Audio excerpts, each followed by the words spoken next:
네, 이렇게 앞서 뉴스 따라잡기에서 보셨듯 이 80일 만에 문을 연 학교에서는 혼란이 많았습니다. 네, 앞으로의 대책에 대해서 전경원 전교조 참교육연구소장님과 함께 얘기 나눠보겠습니다. 네, 소장님, 이게 고3 학생들이 등교 첫날 확진자가 나오면서 이게 좀 불안한 출발을 했다 이런 목소리까지 나오고 있거든요. 이렇게 학교 현장 분위기는 어땠다고 보십니까? 네, 사실 어제 이제 오전에 전국의 고등학교가 한 2,300여 곳이 있거든요. 그 학교에 총 고3 학생이 이제 44만 5천여 명 정도가 되는데요.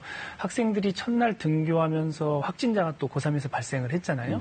그래서 이제 인천과 안성 지역의 75개 학교는 다시 또 문을 닫았거든요.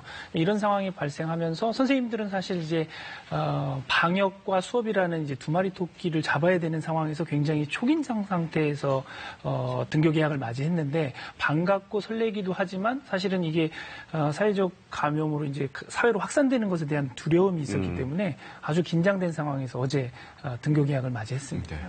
자, 뭐 앞으로 상황을 좀 더 지켜봐야 되겠지만 이 등교를 계속 하는 게 좀 과연 괜찮은 건지 그리고 특히 이제 고3 학생들이 먼저 시작을 했으니까 이 학생들을 위한 확실한 방역 대책 어떤 게 있을까요? 네, 크게는 이제 한 세 가지 정도로 말씀드릴 수 있는데요. 가정과 학교 그리고 사회가 이렇게 긴밀한 협력이 필요한데 우선 가정에서는 자가진단 프로그램을 좀 착실하게 학생들이 준비를 해야 되는데요.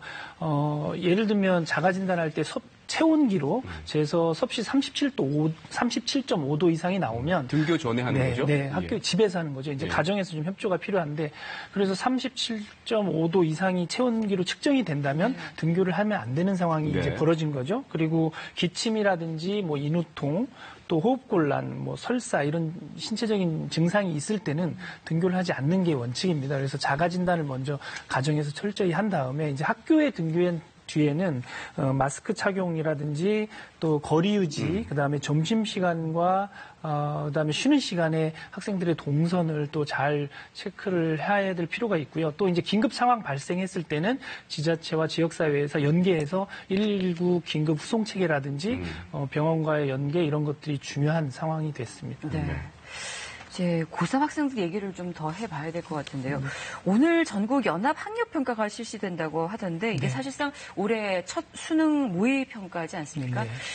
그 학사 일정 때문에 뭐 학생도 그렇고 학부모도 그렇고 교사도 그렇고 다 걱정이 큰데 가장 문제가 되는 게 뭘까요? 네, 그러니까 가장 큰 문제는 사실 과도한 이제 학사 일정이 지금 산적돼 있는 걸 짧은 기간 안에 다 소화해야 되는 문제인데요. 어제 등교를 하자마자 지금 전국의 고3 수험생들이 오늘 지금 이 시간에 이제 모의고사를 보고 있거든요. 그래서 모의고사를 또 치르고 나면 이제 중간고사를 봐야 되고 또 그 중간에 이제 한국교육과정평가원이라고 수능을 출제하는 그 기관이 있습니다. 거기서 매년 6월과 9월에 수능 대모의고사라고 그래서 수능의 난이도를 실질적으로 이제 평가하는 시험이 또 두 차례 남아 있고요. 그다음에 이제 기말고사를 봐야 되고 또 중간중간에 수행평가를 해야 되고 또 생활기록 마감 처리, 수시 상담, 수시 원서 접수. 가능한가요? 그러니까 이런 일정들이 지금 굉장히 누적돼 있기 때문에 이 짧은 시간 안에 고3 수험생들과 학교 현장의 선생님들이 이걸 다 소화하려면 굉장히 많은 부담이 작용할 것으로 예상합니다.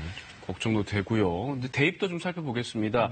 이 수능이 가장 중요하잖아요. 또 일정이라든지 난이도 같은 여러 가지 이야기들이 나오고 있습니다. 가장 쟁점이 현재 재학생의 경우 아무래도 수업을 많이 못하고 그랬으니까 졸업생에 비해서 불리할 수 있다. 이런 격차 얘기가 나오고 있는데 관련해서 뭐 정부의 대책이라든지 이런 건 없습니까? 예, 지금 현재까지는 뭐 특별한 대책은 없는데 말씀하셨듯이 지금 재학생과 졸업생들의 어떤 수시 정시 준비에서 현저한 차이가 발생한 건 분명한 사실이고요. 그래서 재학생들이 불이익을 받지 않도록 입시에서 어떤 대책을 마련할 것인가가 이제 정부의 어떤 대책이 될 수 있는데요.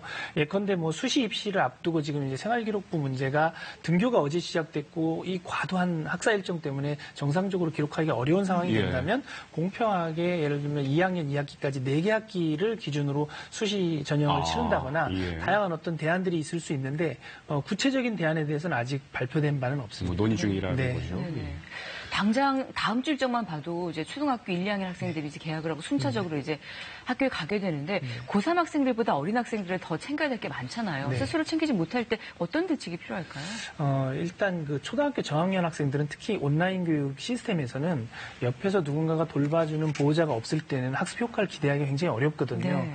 그래서 지금 초등학교 저학년 학생들이 굉장히 어려운 상황에 있고 또 이제 등교가 시작됐을 때 주의해야 될 것은 이제 발달 단계에 대한 특성을 좀 이해를 잘 해야 되는데 이 코로나 상황에 대한 이해는 학생들이 가지고 있어요. 네. 그래서 어떤 방역 지침이나 학교에서 지켜야 될 기준들을 이렇게 제시했을 때 한 가지 우려되는 것은 이게 과도하게 강하게 이제 그 요구를 하다 보면 초등학교 저학년 학생들 같은 경우는 예를 들면 마스크를 착용하고 있는데 절대 벗으면 안 된다 이렇게 했을 때 중국에서도 이제 유사한 사고들이 발생했는데 체육 시간에 활동을 하면서 이제 마스크를 벗지 말라고 하니까 본인의 경우에 기저질환이 있거나 호흡곤란을 느끼는데도 이 규정을 너무 강하게 얘기하다 보니까 마스크를 벗지 않아서 사망하는 사고도 발생하고 했는데 실제 어제도 보면 고3 수험생들 가운데 이제 119 구급차에 후송된 사례가 하루 종일 마스크를 착용하고 있다 보니까 호흡곤란을 느끼면서 이제 쓰러지고 이런 경우가 발생할 수 있거든요. 그러니까 이럴 때 초등학교 저학년 학생들은